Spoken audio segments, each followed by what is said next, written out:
ప్రభువును రక్షకుడైన యేసుక్రీస్తు పరిశుద్ధ నామమున వందనాలు. దేవుని సంగమ ప్రియమైన బిడ్డలారా, మరి ఉదయకాల సమయం దేవుని వాక్యం ధ్యానించడానికి ముందుగా ప్రార్థన చేసుకున్నాం. ప్రార్థన.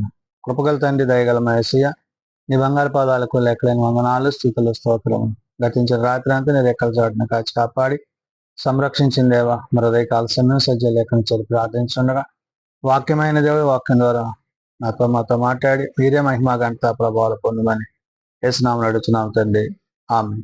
ప్రియదేవుని సంఘం ప్రియదాని బిడ్డల నడుమకు ఏర్పాటు చేయండి. దేని వాక్య భాగము లెంటులోని 5వ ఆదివారం కొరకు ఏర్పాటు చేయబడిన పత్రికా వాక్య భాగము అపోస్తలుడైన పౌలు హెబ్రీయులకు రాసిన పత్రిక 9వ అధ్యాయము 11 నుండి 15 వచనాలు ధ్యానం చేసుకున్నాము. లెంటులోని 5వ ఆదివారం కొరకు ఏర్పాటు చేయబడిన పత్రికా వాక్య భాగము అపోస్తలుడైన పౌలు హెబ్రీయులకు రాసిన పత్రిక 9వ అధ్యాయము 11 నుండి 15 వచనంలో ఈ విధంగా రాయబడి ఉన్నవి. అయితే క్రీస్తు రాబోవుచున్న మేలుల విషయమై ప్రధాన యాజకుడిగా వచ్చి తానే నిత్యమైన విమోచన సంపాదించి హస్తకృత్యము కాని అనగా ఈ సృష్టి సంబంధము కానిదియు మరి ఘనమైనదియు పరిపూర్ణమైనదియు నైన గుడారము ద్వారా మేకల యొక్కయు కోడెల యొక్కయు రక్తముతో కాక తన స్వరక్తముతో ఒక్కసారే పరిశుద్ధ స్థలములో ప్రవేశించెను. పౌలు ఆనాడు హెబ్రీ సంఘానికి పత్రిక రాస్తూ ఘనమైనదియు పరిపూర్ణమైనదియునైన గుడారము అంటున్నాడు. అంటే ప్రభువుతో పరిశుద్ధాత్మతో తండ్రితో మనము సదాకాలము నివసించువారమై ఉన్నాము. రెండవది, మన కొరకు ప్రాణం పెట్టిన క్రీస్తుని గురించి ఆనాడు హెబ్రీ సంఘానికి నేడు సార్వత్రిక సంఘానికి పౌలు చెప్తున్న మాటలు. అంటే పాత నిబంధన కాలములో పాప పరిహారార్థ నిమిత్తము వారి కోడెలయకయు మరి ఆ యొక్క గొర్రెల యొక్కయు ఎడ్ల యొక్కయు రక్తాన్ని చిందించేవారు.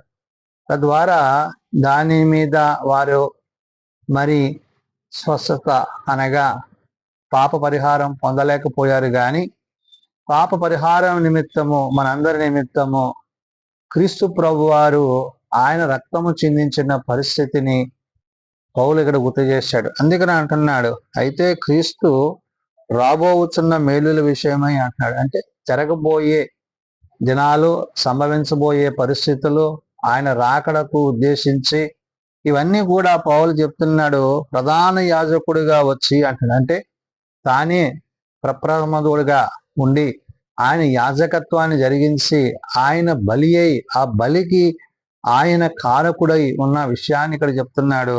తానే నిత్యమైన విమోచన సంపాదించి అంటాడు. అంటే దేవుడే తానే తన కుమారుని ఆ యొక్క రక్తాన్ని ప్రోక్షించడానికి, అంటే గొర్రెల మేకల యొక్క కాక తన కుమారుని రక్తము చేత విమోచన మానవులమైన మనం పొందాలనేది తండ్రి యొక్క ఉద్దేశమైనదనే విషయాన్ని చెప్తూ హస్తకృత్యము కాని అనగా సృష్టి సంబంధమైన దానిని అంటున్నాడు. అంటే ఏంటి?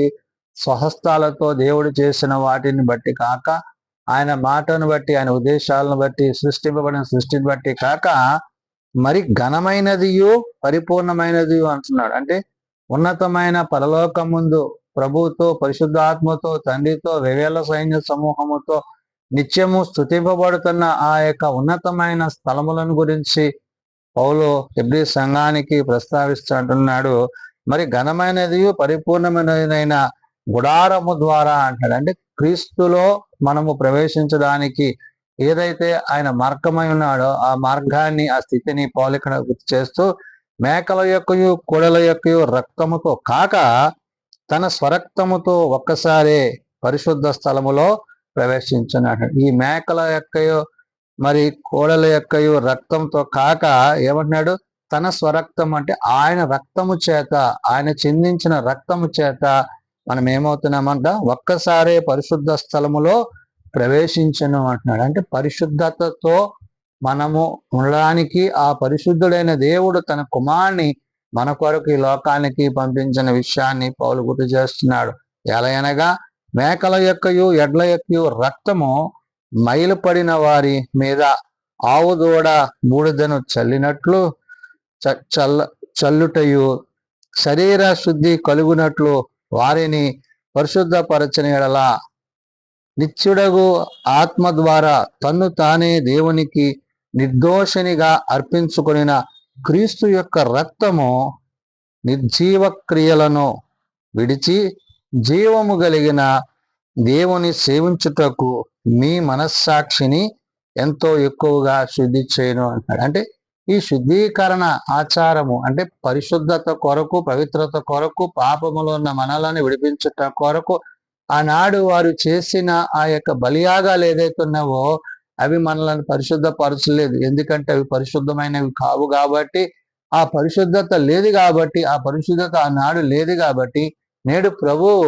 తానే తన రక్తాన్ని చిందిస్తూ ఆయనే, అందుకనే పరిపూర్ణమైన ఆయన యొక్క రక్తమును బట్టి పౌలు ఇక్కడ అంటున్నమాట అదే, మేకల యొక్కయు గొర్రెల యొక్కయు ఎడ్ల యొక్కయు రక్తము మైలపడిన వారి మీద ఆవు దూడ బూడిద చల్లుట అన్నాడు. ఆ విధంగా వారు ఆ రక్తాన్ని మరి ఆ రక్త ప్రోక్షణ చేసి వారు ఆ మైలను తొలగించుకునేవారు, కానీ శరీర శుద్ధి కలుగునట్లు వారిని పరిశుద్ధ పరచిన ఎడలా అంటాడు. అంటే ఏదైతే దేవుడు చేయడానికి ఆయన నిశ్చయించుకున్నాడంటే అది పరిశుద్ధత కలిగించటలేదు కాబట్టి ఆ పరిశుద్ధతతో కూడిన ఆయన రక్తము, ఆ పరిశుద్ధుడైన క్రీస్తు రక్తము మనలను శుద్ధీకరించును. కాబట్టి ఇక్కడ శరీర శుద్ధి కలుగునట్లు వారిని పరిశుద్ధపరచిన ఎడల అంటే నిత్యుడగు ఆత్మ ద్వారా తను తాను దేవునికి నిర్దోషినిగా, అంటే ఆత్మ ద్వారా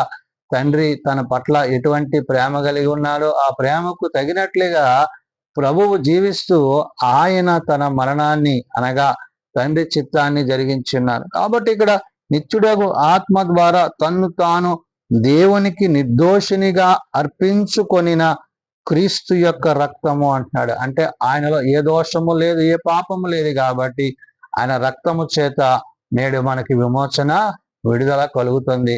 ఆయన రక్తము చేత విడిపింపబడుతున్నాము, ఆయన రక్తము చేత పరిశుద్ధపరచబడుతున్నాము. ఎందుకంటే ఏ దోషము లేని ఆయన యందు ఆ యొక్క రక్తము చేత మనము పరిశుద్ధపరచబడి పవిత్రపరచబడి ఆయనతో ఆ నిత్య నివాసములో జీవించడానికి దేవుడు తన మార్గాన్ని సిద్ధపరుస్తున్నాడు. కాబట్టి ఇక్కడ నిత్యుడగు ఆత్మ ద్వారా తను తాను దేవునికి నిర్దోషిగా అర్పించుకొనిన క్రీస్తు యొక్క రక్తము నిర్జీవ క్రియలను విడిచి జీవము గల దేవుని సేవించుటకు అంటాడు. అంటే పరసంబంధమైన దేవుని యొక్క పరలోకపు సన్నిధిలో ప్రభుతో, పరిశుద్ధాత్మతో, తండ్రితో మనము సదాకాలము జీవించవలసిన ఆ ఉన్నతమైన స్థితిని గుర్తు చేస్తుంది. అందుకని నిర్జీవ క్రియలను విడిచి జీవము గల దేవుని సేవించుటకు అంటాడు. అంటే జీవము కలిగిన అంటే నిత్య జీవముతో ఆయనలో జీవించగలిగిన స్థితిని మనం కలిగి ఉన్నాము. ఎందువలన ఆయన రక్తంలో కడగబడ్డాము కాబట్టి ఆ పరిశుద్ధ రక్తములో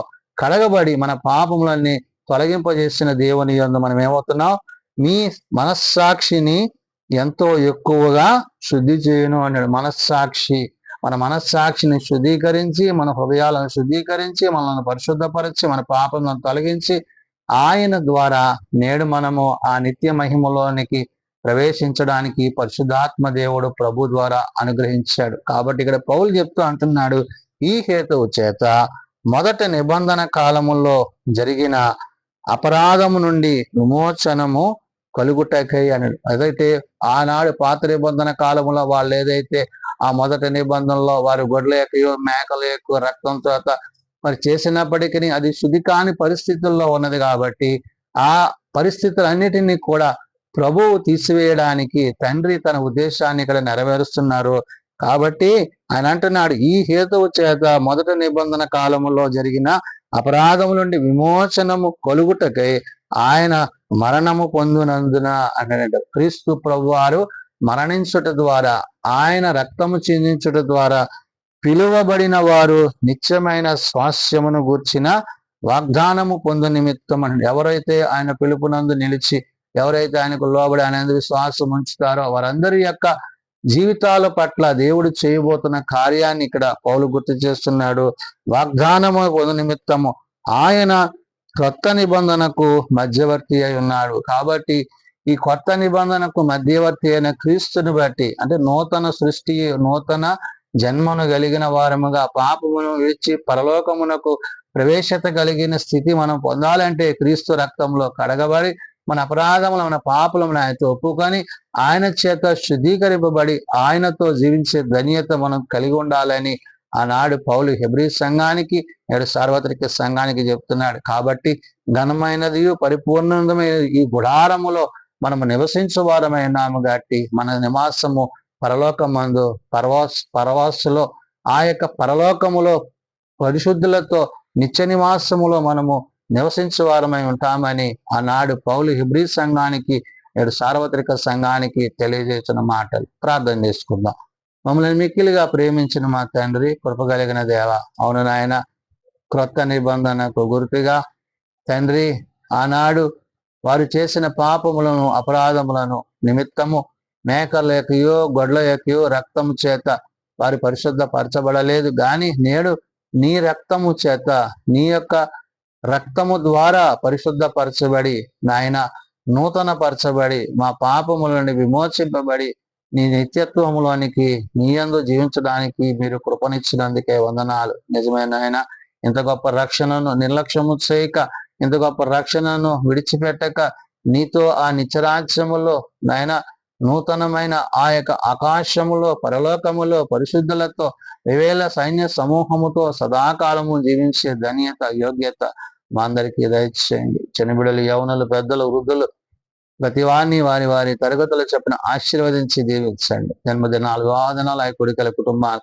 ప్రత్యేకపరచండి. తమ పిల్లలను పోగొట్టుకున్న కుటుంబాలను ఆదరించండి. నాయన నేడుదిన పరిచర్యల్లో, సేవలో మీరు మాకు తోడైనండి. రేపటి సభాతి కొరకు నేటి నుంచి మమ్మల్ని సిద్ధపరచండి.